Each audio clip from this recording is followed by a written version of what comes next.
Okay, so get this. Have you ever heard of hypnotic marketing? Hypnotic marketing. Yeah, hypnotic marketing. I mean, it sounds a little... Yeah, it sounds a little out there, right? It kind of reminds me of like, those late night infomercials with the guy swinging the pocket watch? Right. Exactly. But hold on.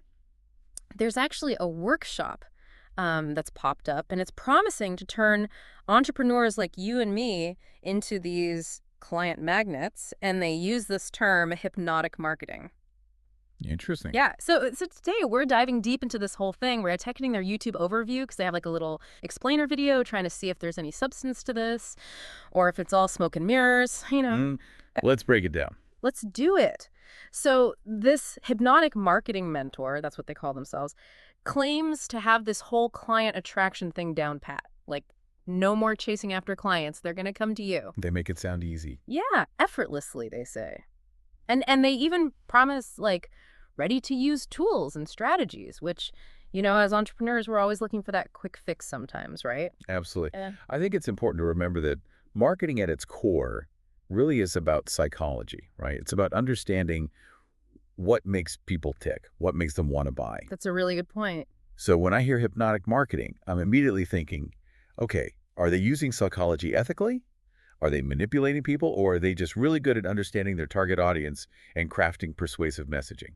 Right, because there's a fine line there. Right. Like, are they being respectful of the audience, or are they trying to, like you said, manipulate? Yeah, nobody wants to feel tricked into buying something. Exactly. But if a company can genuinely connect with my needs and offer me a solution, that's valuable. I mean, that's marketing. That's the sweet spot right there. Yeah, and one thing that they emphasize in this video, which I thought was interesting, was they're all about building brand assets. And they actually have like a live portion of the workshop where they help you build these assets, which I thought was pretty cool. Yeah, that's a great point because, I think a lot of times we get caught up in the day-to-day of running our businesses that we forget about those crucial brand elements. Yeah, like what exactly are my brand assets and how do I use them? Yeah, right. It's like, Yeah. what are those things that are really going to make you stand out, make you memorable?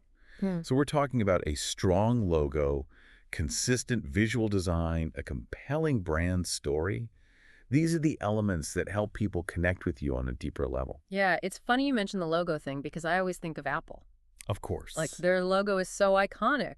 It's instantly recognizable. Exactly. You see that Apple and you think sleek, you think innovative, you think premium. Right. And that's what you want. Exactly. You want that instant recognition. You want to evoke that feeling. Absolutely. Okay, so the workshop itself is interesting because it's like they're using some classic marketing tactics on us while they're teaching us marketing tactics. You know what I mean? Oh, I see it. Like they're offering it in convenient locations worldwide, so it's accessible to everyone. But then they're like, seats are limited. Creating that scarcity. Scarcity, urgency. Yeah, they want you to act now. Exactly. So it's like they're walking the walk in a way. Right. But you know what? Putting aside the marketing tactics, I do think there's something to be said about the whole in-person workshop experience. Oh, totally. You're surrounded by like-minded individuals. You're getting that hands-on learning. You're networking, and you're making those connections, which can be incredibly valuable, especially for entrepreneurs who, sometimes we can feel a little isolated. Yeah, no, I totally agree. I've done some online workshops, and there's something about being in a room with people. The energy is different. The energy is totally different. So, okay, let's wrap this up. We've got this workshop that's offering this intriguing blend of practical marketing strategies with this psychological persuasion angle. Right. What's the verdict? Does this hypnotic marketing thing hold water? It's tough to say without really digging into the content of the workshop itself. Sure. But it definitely raises some interesting questions. Yeah. Like, how much of successful marketing really boils down to understanding human psychology? That's a great question. And I think it's something that we encounter every day, right? Yeah. Think about it. Every time you see an ad, you visit a website, you interact with a brand online or offline, you're being influenced by carefully crafted messaging. Yeah. So pay attention to what resonates with you. What makes you click on that button? What makes you buy that product? Exactly. Because once you start to understand the psychology behind it, it's like you see the matrix, right? Yeah, you can't unsee it. You can't unsee it. And it can actually make you a more informed consumer and maybe even a better marketer yourself. I love that. Yeah. All right, folks, there you have it. That's our deep dive into the world of hypnotic marketing. Thanks for joining us. And remember, keep an eye out for those psychological nudges. They're everywhere.